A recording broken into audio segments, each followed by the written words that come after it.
Good morning. Where's my air horn? Good morning. Oh no. Uh, Megan. Dan loves the air horn. Don't let him Hate fool the air you. horn. Why? Why do you hate the air horn? I have enough noise in my life. Look at your shirt. We're like matchy. Mine's We dinosaurs. we Like are definitely loud today. We just need to I get you some loud glasses. I've adapted this as my new personality trait is the chaos of like I want to be the crazy shirt lady. So this is number 2. My goal is to get one for every episode for next year. So we'll see. Good KPI. Thanks. Hi, everybody. For those of you I don't know, I'm Sammy Zoss. I am here with the Human Stack, and I've got with me one of my favorite guest hosts, recurring guest hosts at this point, Dan Kershaw, and his favorite air horn. Woo-woo! Thank you for joining us and representing Furniture Bank today. Coming on in, hanging out. Happy to join. I'm just in between meetings. I'm here in Ottawa, capital of Canada, where there's Imagine Canada's having an AI mini summit later today. So hopefully get to hang out with some curious people later. Yeah, no, I love that. Tell us more. I think people forget because we haven't really told them much. But Furniture Bank, of course, is located in Canada, and Yes. Interested in your I'm not trying to get any contentious out of here, but like, what are your thoughts on how is Canada and Canada's nonprofits adapting AI? Like, are you feeling like it's a stutter step, sort of similar to what we're feeling here in the States, or what do you think? So there's similarities. I think culturally we're all probably in the same place in that many of us don't have. There's a mindset that I come across that we don't have permission. It doesn't apply to us. Like those are common in both places. We have there's different dynamics. Like in terms of, I never understood what the big leagues look like until I went to a U.S. fundraising conference in Canada. So by the numbers, there are 88,000 charities and nonprofits in Canada. Say that again, 80,000? Essentially 90,000. Okay. In the United States, you have 1.1 million, thereabouts. Crazy. Because the way, so, and then in terms of the quantum, so there's no industry down there. Your nerd is showing. Did you just say quantum? Quantum, like the size, that like the number of vendors and software and consultants. Like there isn't a big industry around philanthropy and nonprofits that we don't have in Canada. So it's not, the work is similar, but the way in which charities are created in Canada is very different than the way charities can be created in the US. It's a very different process. So there aren't that many relative to what you have down south. I mean, it's not particularly easy down south. I'm in South Dakota, so for those like in the States, and you know this, I make these jokes a lot. But like, yeah, I don't feel down south, that's for sure. But compared to you, I certainly am. Yeah. So it's so around AI, same thing. That's how Tim and I met. Is like we talk about the same things, and we met. There's the conversations of how do we use it. It doesn't apply to me. Like all of those things are the same. There's no difference. One of the big things is there's less conversation about how foundations support. A lot of this, I've yet to find a funder who wants to fund it. So, when you're looking for grants, as in we have a social employment program, part of our organization. When I arrived, it was like, let's do financial literacy training. Let's do this kind of training. Let's do that kind of training. But I've yet to find any funders like, we would love to hear AI forward organizations providing the skills of tomorrow, shall we say, which I firmly believe, and that's why it's so important for me in my role to make sure we are creating all the conditions and learning styles so that people can engage with AI, because it is fundamental for all of us to be successful in our jobs going forward. Yeah, well, and we talk about what it can do from like It's really hard. I find it hard to articulate, and our regulars know that like I often run things off of you and Tim from like a here's what's in my brain. Can you make it sound better in words kind of deal? Yeah. I think what you just said really kind of like hits it for me that it is hard to get people to understand without using words like efficiency, which start to feel either really corporate and like icky or like you're not efficient. So let me Not what try we're an talking alternative. about. So let me try an alternative. Please. I'm going to pretend Megan is always here. Megan, I'm sure you've watched Harry Potter. Megan. Harry And Potter. I have this analogy which seems to be resonating. Good, excellent. Your Muggle one. I'm going to find that while you're telling us. So this is an important distinction, and it seems to be hitting. So I started playing actively with generative AI 3 and a bit years ago. And there's a scene in the first Harry Potter movie where Hagrid has collected Harry. Hagrid has told Harry he's a wizard. Harry has no idea what that is.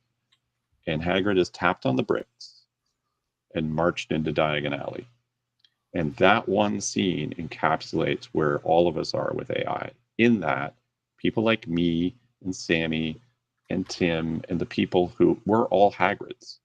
We've been to Diagon Alley 1,000 times, and for us, it's just a shopping trip. And yet, the Harry and Hermiones who all go through Diagon Alley are looking at that street and the madness and the brooms and the owls, and they think that is magic, aka they think that is AI. And AI isn't the street. AI is going to school and Hogwarts. I'm in 3rd year or 4th year. I don't care what year I'm in. I've just been doing it longer. And the takeaway is there's a scene a little later where there's that swish and flick scene. Yes. Right? And that is where I'm spending most of my time, is being Professor Flitwick and giving these little tiny low risk experiments to my team that they switch and flick, and they're like, oh my gosh, it worked. And they did it, and then it starts. So there's a, and I'll just finish on, for people who are already down, Hagrid was always there for the students. He didn't do it for them. He created the conditions for them to learn themselves and catch up. So but if you said to Harry, what can magic do on that train? He doesn't know. Not even Hermione knows. Yeah. So a lot of the conversations I read about, hear about, is all of us magicians who know, well, of course, we can use Floo networks and all that stuff, because we know it. It's like talking about agents and this and that. But for that person who's just starting, they don't know any of this. So we talk past each other because we have forgotten what it means to be, in my case, Harry. Where I had that moment in July where I'm like, oh my gosh, I can take the stories that the clients that we support have given us over the last 20 years and allow their voice to be shown in pictures without harming them. Because I found Midjourney 3.5 and a model that had never been trained on furniture poverty, and boy, did I have to fight with it to get it to respect the story and show it. I did my first spell. I started. Oh, thank you. Yeah, I figure I want people to see it. So I've been Substacking. If you're interested, I've been Substacking, if nothing else, to get this stuff out and try and put some structure to it. This is a conversation that's missed, in that I teased him about this ruthlessly. He's worse than me. He's so, like, he's 4th year, and he's like, of course, it's second nature. But we all have to be more like Hagrid, there to help everybody we meet do their little experiment that is safe, it's easy, and once they get it, then they move forward, and then they go to the next class.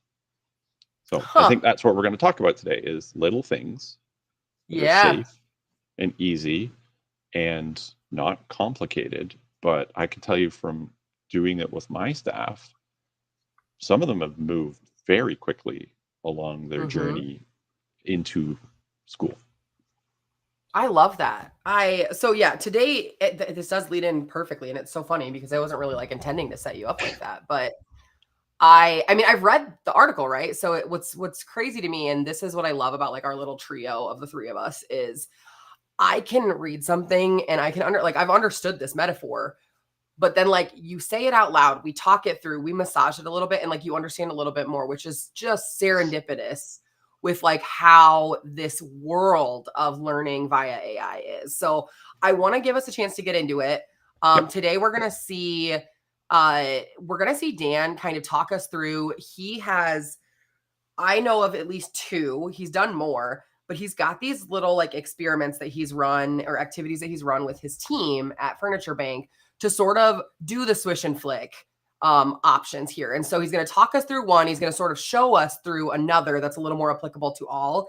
And then if we have time at the end, I want to sort of like brainstorm with you, Dan, about like what's one more activity that we could send you to go do, we could send our listeners to go do, and report back and see like how might we build this. And Dan has been like one of the number one adapters in my world of Gemini and enabling the use of AI across an organization utilizing Gemini. And so it fits perfectly with our accessible use of AI in nonprofits as we're focusing on it, Gemini and some of that stuff. So I'm really excited to get into it. Before we do, I do want the chance to just talk through. We always like to do a little like, I call them ads. They're not really ads because we don't get paid to do this. These are just like awesome resources out there. And we are officially 54 days from Giving Tuesday. Is that a worldwide thing? Like, do you see, I mean, it says global generosity, but like, do you guys celebrate Giving Tuesday up there? Yes. Awesome. That's really good to know. So as you can see here, we've got Giving Tuesday. It's linked up here. It's their sort of like participate, their 12 weeks to Giving Tuesday blog every week. They're putting out some more tips. So like this week is the build your team and gather your tools. Next week, it looks like it's digital fundraising 101. But just want to show everyone, like they put out this little blog, right? I love a Parks and Rec quote. That's actually hilarious. I hadn't looked at this one yet. But they're showing you different tools and what they're sort of like pulling from. But basically what you could do, like you could realistically get on once a week and really figure out, like, if you know nothing, you know that these are some steps that you can take. And so I think it's really awesome what, oh shucks, you can't see. That's funny. Let me replace my screen sharing so you can see what I was actually showing you. There's a Leslie Knope quote right here. What makes people work? It's worth doing. What makes people work? What makes work worth doing is getting to do it with people that you love. I just love that it's also a Leslie Knope from Parks and Rec quote.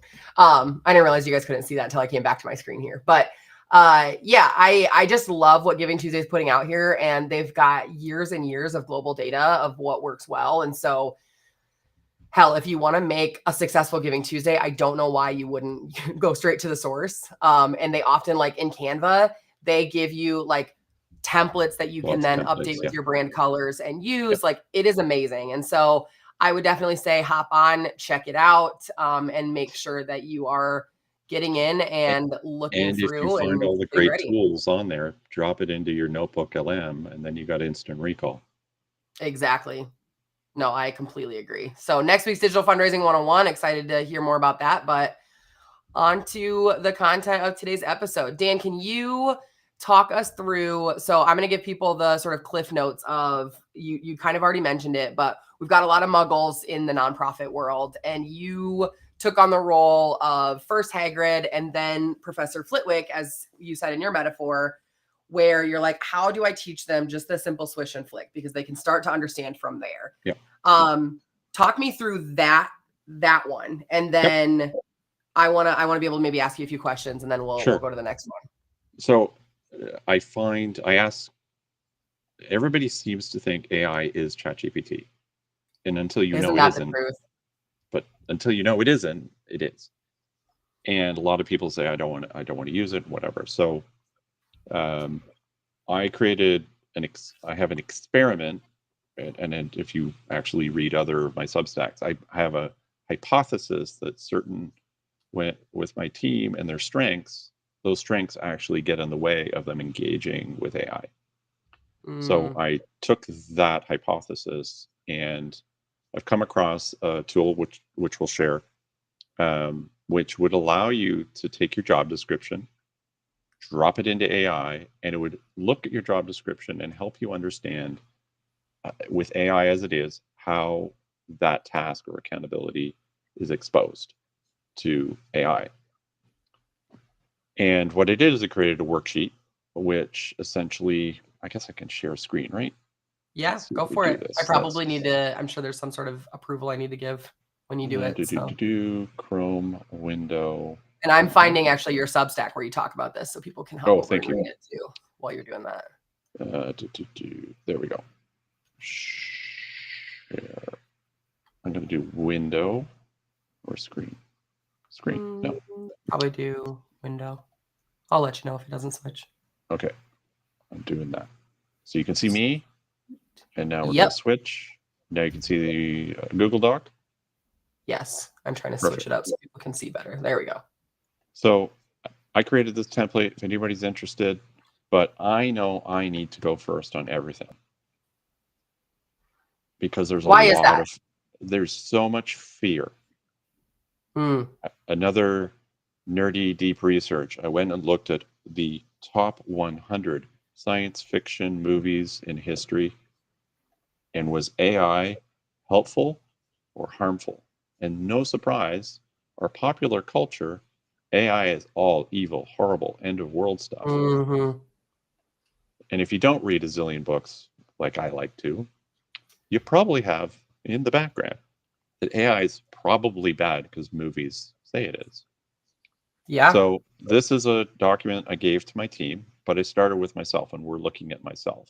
And I had everybody on the team do a personal reflection on time drain. What is the one repetitive task that takes up way too much of your time each week? The purple that you see there is me. And this was ongoing reporting to board of directors, presentations, strat plans, all that stuff.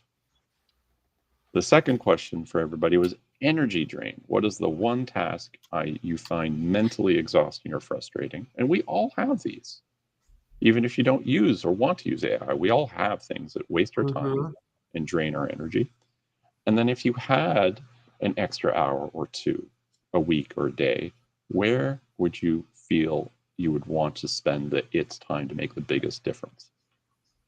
So I gave that to everybody. So there's a tool, which I will show you, but I'm just going to make sure I've got, it's called Jobs GPT. I'll find it and I'll put it up too.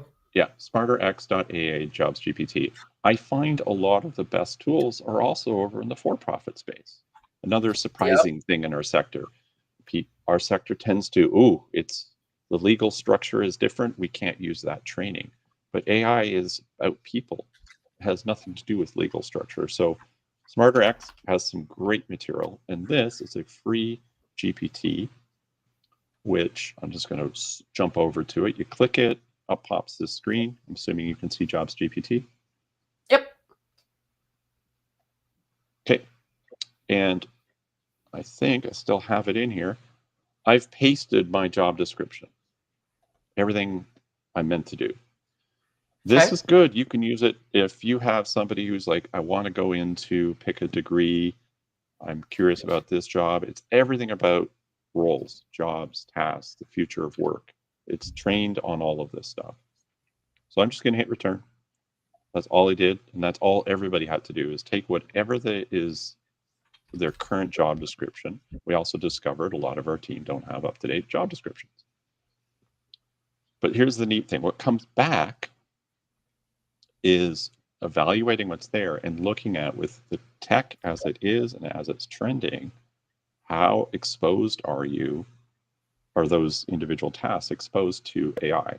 When I mean exposed, is they could be impacted while it's analyzing and spit back an answer. But I did do here we go.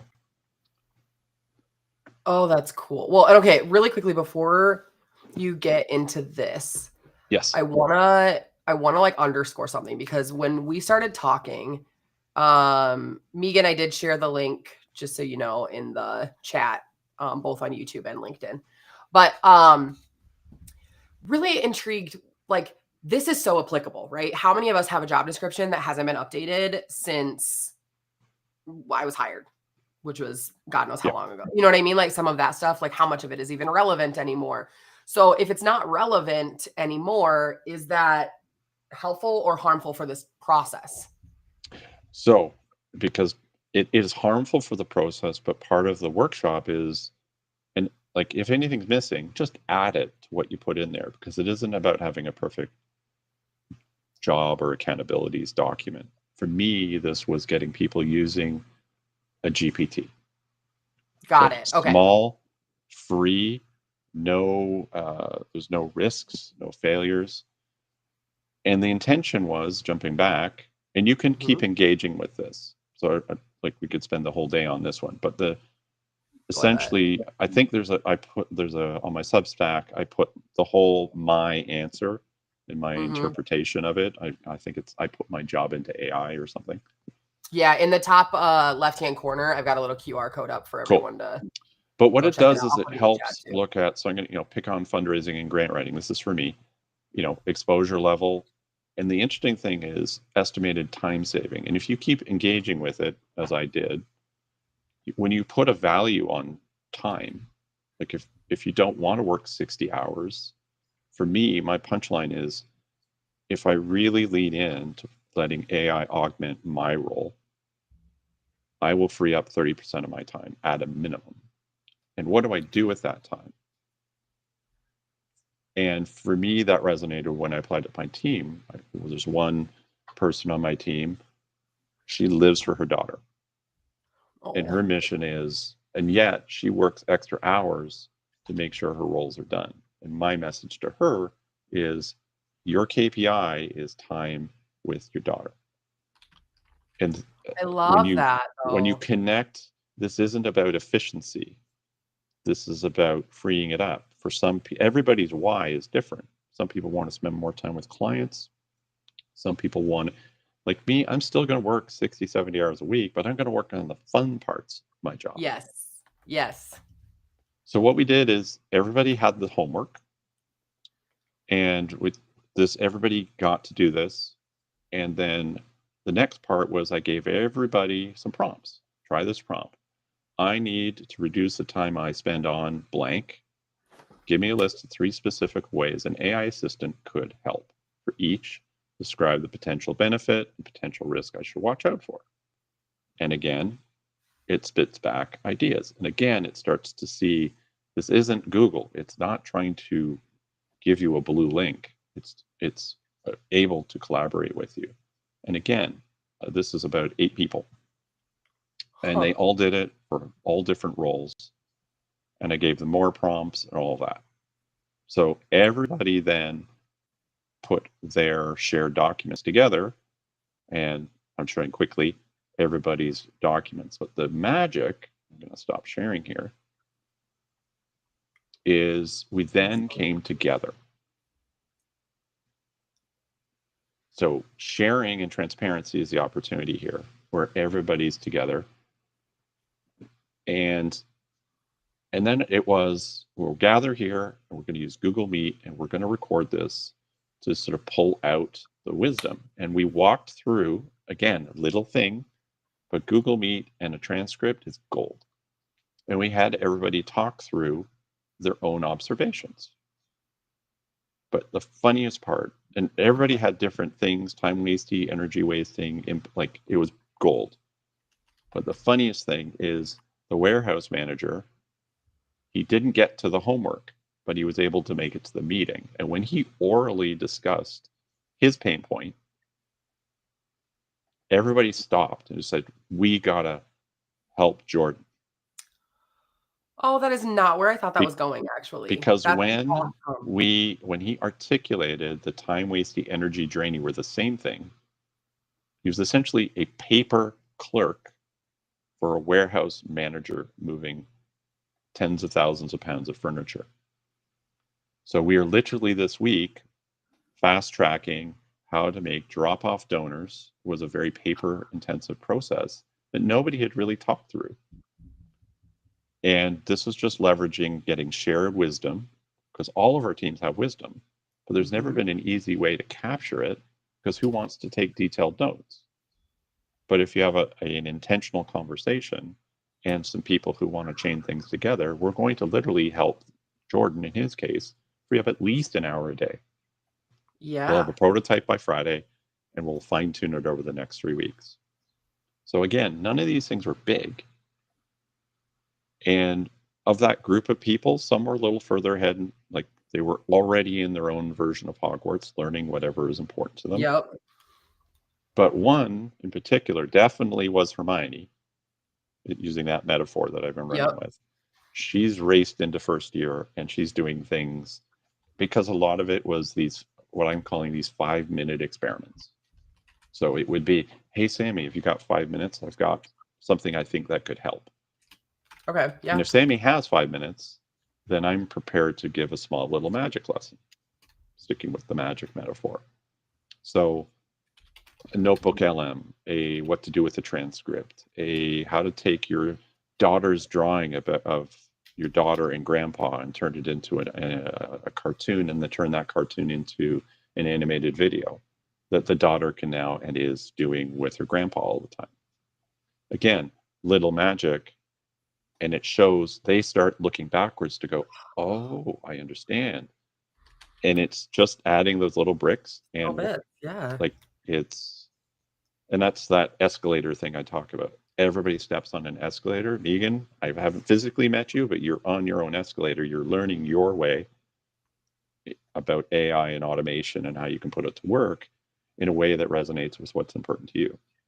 And all I'm trying to do is create the conditions that everybody isn't stuck on the floor, isn't being dragged up the stairs about learning, but the learning becomes personalized to the way they need it to be there. Because I think it was Tim who said it, but like AI adoption is a team sport.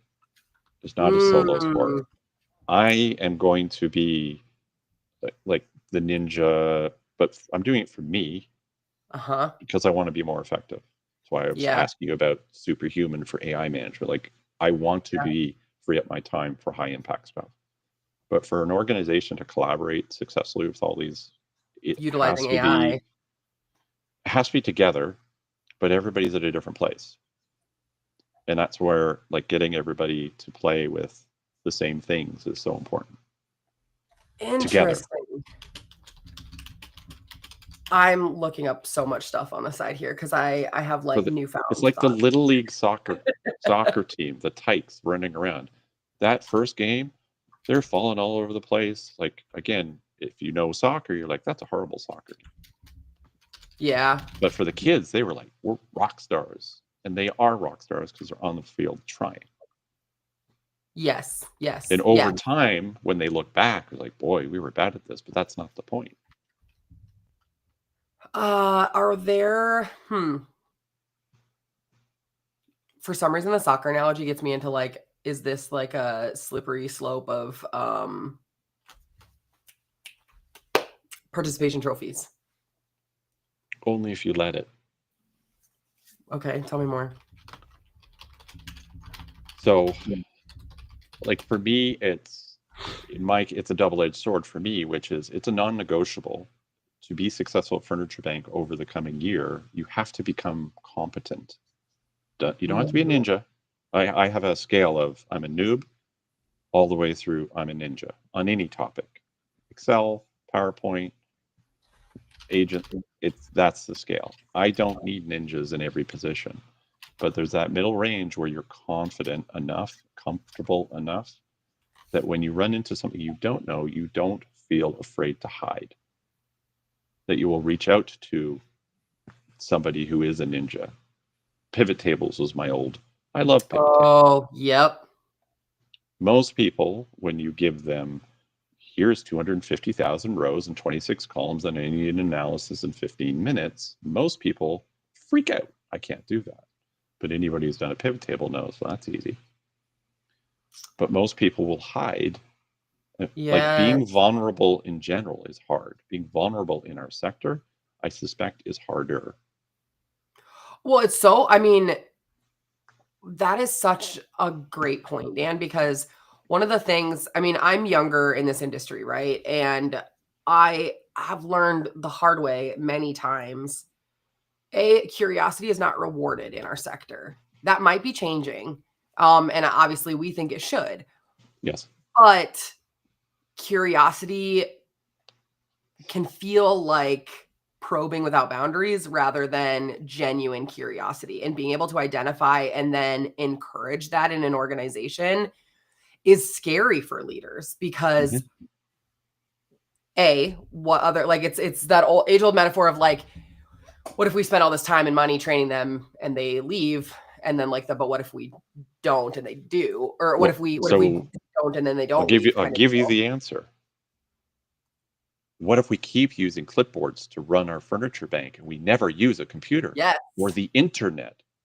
Yep.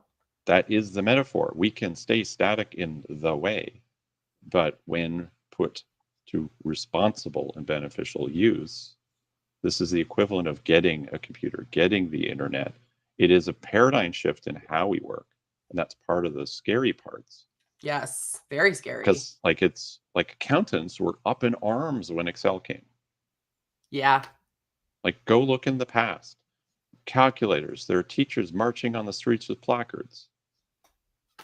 That's printing presses.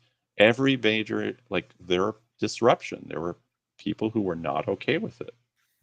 Absolutely. So when I look at, AI for me is the ultimate unrestricted gift that every charity nonprofit in the world today has.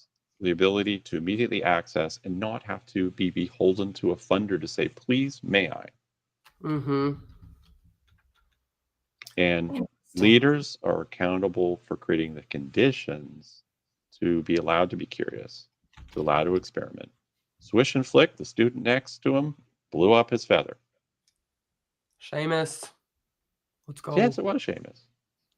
But was he shamed? No. He just got back up, tried it again. Oh, I love it. Okay, I want to give you about 5 minutes to talk about the other activity, but before you do, I pivoted what I want to do for the last 5 minutes of today. So what I would like to do is, one, hi Liz. Oh, I love it. Nice to see you. And Megan had also commented, that's why she's here, like the team sport. Megan is a great example of like, she's not with her team and she's constantly trying, like she's talking to us all the time about like, how can I use this to make their lives easier or to help the team do more, do better? Like if anyone needs like a masterclass in like mission focused leadership, it's Megan. Now she also put that she's 70 hours and she is right. That needs to stop. And that is ridiculous. But if you could, can you share with me your Google Doc? Yes. Of your job overview and like the steps that you took there. I promise there's a reason. And then after you share that, I would love for you to kind of, I'm going to give you 4 or 5 minutes. I want you to talk through folks, like sort of that second activity that you did. It was a little more involved, a little more bespoke to Furniture Bank, but the key, like the end result was you had operations people sort of putting on a fundraising hat in a way that they never would have been, not never, it would have been very hard to recreate organically. And so I think that's a really interesting way to use AI, not only to help your org, but also like, how do I show these people different areas of the organization and the skills and needs of our organization? So while I set up sort of like our last 5-minute activity, I would love to hear that from you. Did we talk about one like that? You're walking. Yeah. It's you're walking through the. Oh yeah. Thank you. It's gray hair. We forget these things. So that's all right. We'll let it slide. I'm going to, where do I share in this back channel thing? Private chat. chat. You could have just shared it with me on Google or there you go. Perfect. There you go. So thanks. If you come to Toronto and you want to see Furniture Bank, come. And last Saturday, like, again, this is, most people think this is the fun part. Ideas can happen fast. So Saturday morning, waiting for my son to come for coffee. And I'm looking around at this warehouse and it's lovely, but I'm like, there's no way I'd bring a potential $1 million donor into the building. Why? It's messy. So I went to my favorite tool, Deep Research, and I said, what are the best practices for in-building donor philanthropy. If you're a CFRE expert, what are the best practices on how your space should look, feel, to deliver the right, that donor has confidence that you're the right organization. So I got my 30-page best practices source document. And then I asked it, I want to do a test, an assignment where the same group that did the Jobs Augmented, I want to get them into the habit of using recordings as the basis. So I created a worksheet, and in my case, I went first. I walked around every room, every hallway, every warehouse, every loading bay, and talked about all the things that I saw that, from a fundraising perspective, I felt would get in the way of a potential $1 million donor. I don't have one, but what if? So you were literally like walking through your room. I turned on my record. Got it. Got my transcript. But here's the fun part. I then assigned it to all the people, and I paired them up. And obviously I picked all the people who shouldn't be paired up to get different. And I remind them, this isn't about operating realities. We move 20 families of furniture out and 35 donors worth of furniture in every day. It is logistically extremely active. So there's always a tension between operational efficacy and then, that fundraising donor development thing. So they all walked around, and I got on a plane yesterday and 3 groups had already gone. And then I gave the task of taking those transcripts and creating a notebook LM, not to Dan, but to that Hermione I was talking about. She spun up a notebook LM. We're dropping in all the transcripts, and they're now creating, without me, what are the 36 different things that we should do around the loading docks, around the client services, around the kitchen. And I said, and then the ideas are going to go to the ops team to collide, because there's perfection, which would get in the way of ops. And the challenge that I've put to them is, when I'm back in town on October 20th, we're going to sit down and look at all the ideas we want to do. And then those become smaller projects. So that was an idea. It took me 30 minutes on a Saturday to turn it into something that my team could do. Again, can you walk around your space and complain about all the reasons a funder would think you're nuts and no way I'm giving you $1 million? I had the 2 ops guys, took an hour and a half. It was a long transcript. Stop. So I haven't looked at any of it. And it's not about who said what. It's the fact that my ideas and team member A and B and C and D and E and F create a much wider set of ideas. Mm-hmm. And then the ideas, again, AI can help us shape, rationalize, red team. What are the things we're... so I'll let you know how that goes in 12 days. Oh, I'm so excited. Oh my gosh. The pundit. So Tim joined us, if you can't see. Yes. But he obviously didn't see I co-opted his face. No, well, you didn't see that either at first. So what you guys don't know is I really like to play with Tim, pun and... But the title is Curiosity Killed the Chat. So is he just telling me that I need to add pundit to the... That's lame. That's why I do the titles, Tim. Get out of here. I agree. I want to find, though. I'm going to share, or I'm going to add to the... Oh, Megan, anytime. Most people imagine a furniture bank. Nobody knows what a furniture bank is. It's like a furniture bank. It's probably kind of like a food bank. That would be high level it is, but it's... He flew too close to the pun. And I get the honor of having Tim in real life on Friday to come teach that same group of people. Yeah, there we are. Sorry, I took over. This was Tim. This is what I did for those of you that didn't notice. I used actually Gemini's Nano Banana, and I put Dan's face over Tim in today's episode because I thought it was hilarious. I think I'm so funny. Okay, we are getting closer to time, and I think that Tim is just trying to troll us at this point, so we're going to leave him alone. But I do want to show you where my brain went, right? So this is what's brilliant about sort of like our little trio is Tim's really good about like, hey, whoa, slow down and tell everybody how you did that, because that's going to overwhelm people. Because I go and you do a great job of like no, this isn't as complicated as you're making it seem. So what I did was I took, and this.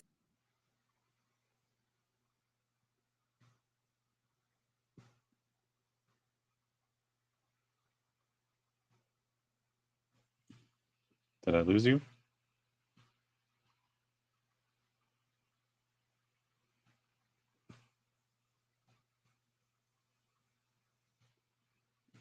I'm back.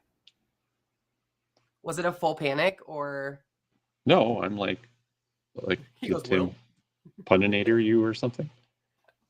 I don't know what's going on. At least my video doesn't like stutter like it used to, but I too am having computer issues. But what I did was I took what your sort of like final output was, and your like, because it had instructions in there, I took the 2 blogs that you created in Substack and I put them into an AI chat and just said, we talked about Opal in the past. Opal is an experimental piece that is now available in Canada. That'll be the next little playground for the team. Like right out of the box, I'm just looking at the ones that like watching the team all just play with Opal. Yes. Like awesome. Pick one and use one, because you could put furniture. Like once you see it, you can't unsee it. So Opal is like make it really simple, and we will do another in-depth episode here. But Opal is the sort of intake on. Tim just texted me. So I realized, no, Tim, he asked, are you punking me? He put Curiosity chilled the chat, not killed the chat. I did not catch that. So I was like, what's different? It's literally the same thing. That's so funny. I was like, what? I figured if Tim's texting me during this, I'm doing something wrong. That's what I thought I was. Just look at these things. Don't touch any of them. Mm-hmm. Every nonprofit, you could probably line up 90% of the volunteers and staff and say, who's a blog writer? They'd say yes. No. Who's a social media expert? They'd say no. Who's a video marketer? They'd say no. Here, if you're in the Google Workspace, who has an amazing price point, aka free, you now have this. You know, it's been available in the US, but just like 12 more countries, we get access to it. And to see this as the next little experiment, which is essentially, okay, everybody, let's get together, have a screen, pick a button, do a business profile around your charity, do a blog post writer about something. Or like, imagine converting this, Dan, to your like a furniture, like a room builder for people. Do you know what I mean? Like, amazing. So we will get in depth with this. I don't want to overwhelm people with this. It's like, you can see it's in the Google experiment side. But what I wanted to do was you can build it using like natural language. Liz has got a good question. How do you navigate the cost of accessing multiple AI approaches and decide which is helpful for what purpose? I love that so much. And actually, you know what? The long and the short of this is, and we'll test this out and we will come back into this, and I will happily make this another beginning or end of another episode, but I want to spend the last little bit talking about that instead.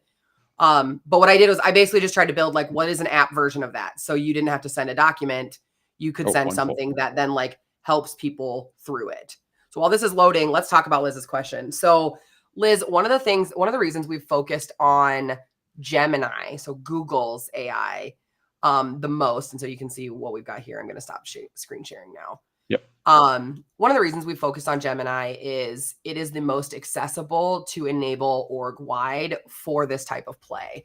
So it's continuing to improve and add on the features that you would, in theory, have other tools for. So Opal is sort of a helpful workflow generator and app builder. You've got your language learning model with Gemini Natural, and then you've got within that image generation, video generation, deep research, coding. Our approach to the human stack right now is, if you're able to be in that one infrastructure of Google, it's worth it to just stick to the one.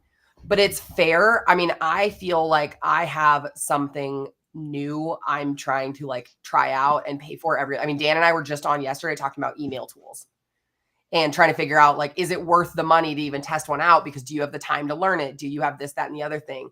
So what, and this is, Tim speaks to this much more eloquently than I do, but the approach that we would recommend is find one that enables most of what you need and get really good at it. Yep. You'll find that I'm always hitting this issue with workflows because I want to automate more in Google than I can in Google. Great. Then once you've mastered Gemini, maybe it's time to move over and learn another tool and consider whether or not that's worth it. But I think, I mean, Liz's question is so helpful.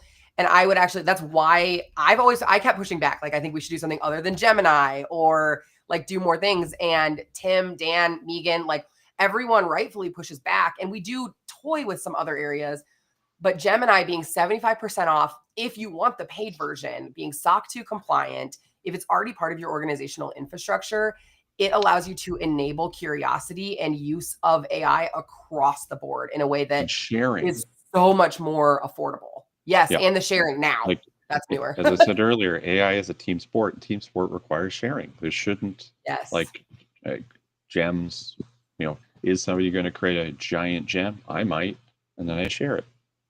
I use your gems. Like I asked Dan for his gem on how he like, because Dan does really good deep research. And I'm like, I can do decent deep research, but I know I need this prompt right to get the deep research that I want. And so I asked Dan if he would share, and he shared his gem right with me. And within your team, you can share your notebooks and Notebook LM.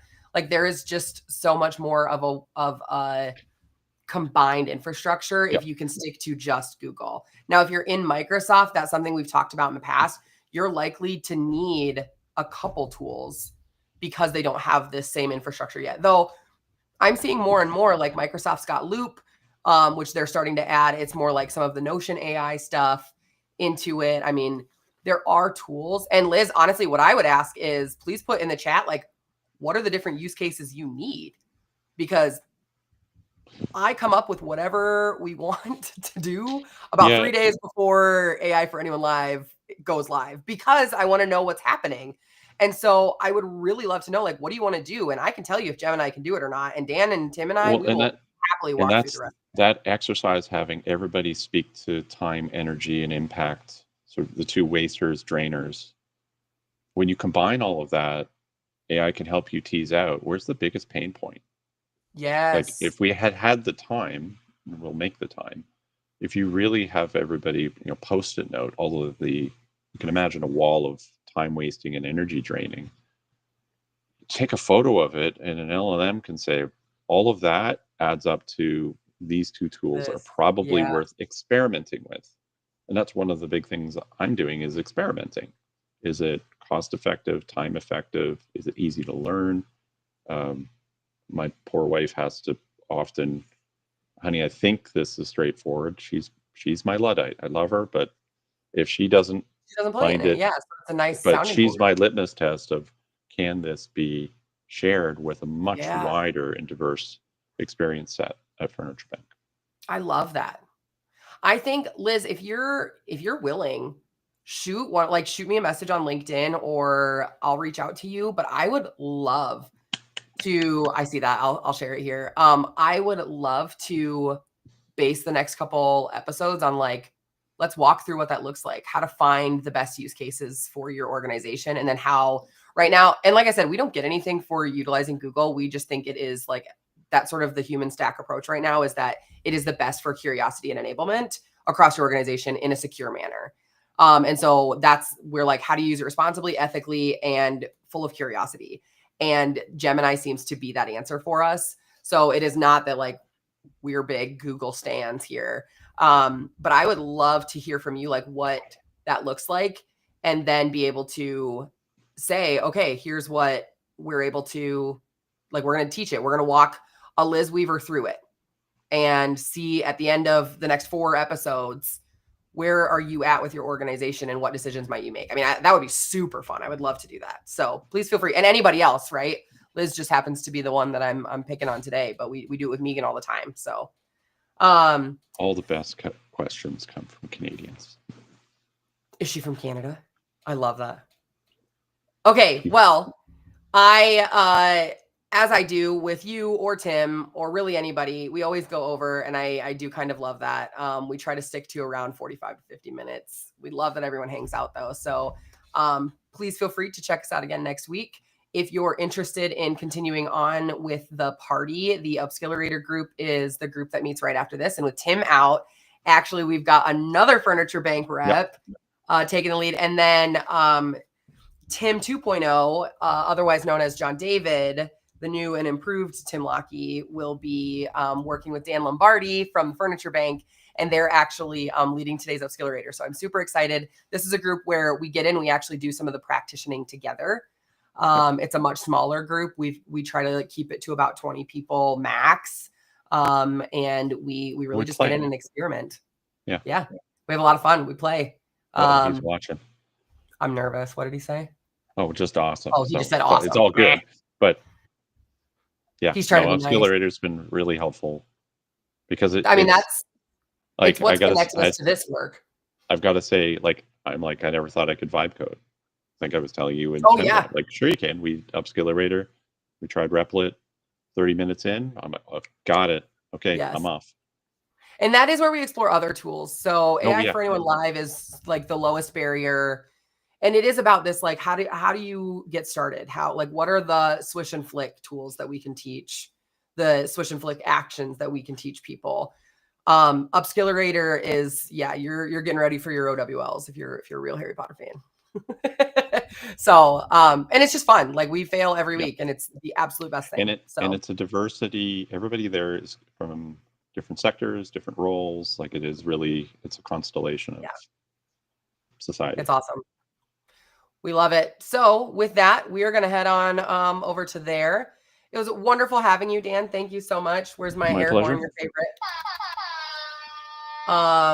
I can't wait to surprise everybody with the other things that I showed you this morning. So if you like that one, everyone's going to love the rest that I've got. But we will see you again next week. And Liz, Megan, anyone that's watching, if you've got some of these activities that you want us to sort of like work together and follow along with over the next few weeks, send us a message and we'll adjust what the next couple AI for Anyone Lives look like. On that note, wonderful to have you, Dan. I'll see you in a few. Bye.